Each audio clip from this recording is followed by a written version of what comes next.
Salam əziz şagirdlər və abituriyentlər. Gəlin sizlərlə bir yerdə bugün çevrə üzrə bərabər sürətli hərəkətdə 7 və 8 tipli suallara baxaq. Şərtdə deyilir ki, disk mərkəzindən keçən ox ətrafında bərabər sürətlə fırlanır. OA bölək OB bərabər 2-yə bərabərdir.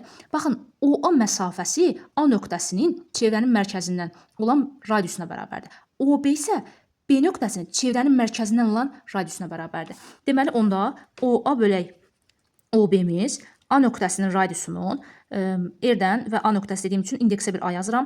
RA bölək B nöqtəsinin radiusunun RB-yə olan nisbətinə bərabərdir. Bu da bərabər şərtdə deyilir 2-yə bərabərdir. İndi deyir ki, A və B nöqtələrinin mərkəzə qaçma təcillərinin nisbətini hesablayın. Yəni A bölək AB-ni bizdən istəyir. Baxın, bu çevrənin hansı ki, baxın, B nöqtəsindən də bir çevrə çəksəm, bu, mərkəzindən keçən ox ətrafında fırlanan bir disk olacaq.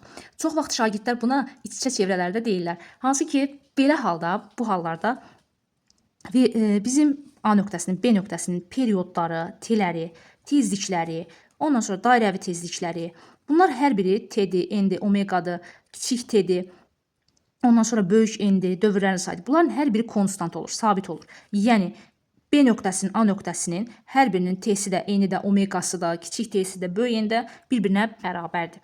Onda siz mütləq və mütləq bu hərflərdən biri olan bir düstur verməlisiniz, təcilin düsturu.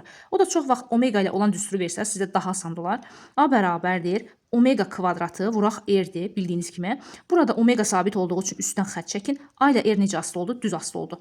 Ona görə də gördüyünüz kimi elə, baxın, A bölək AB bərabər olacaq RA bölək RB-yə. O da bərabərdir 2-dir.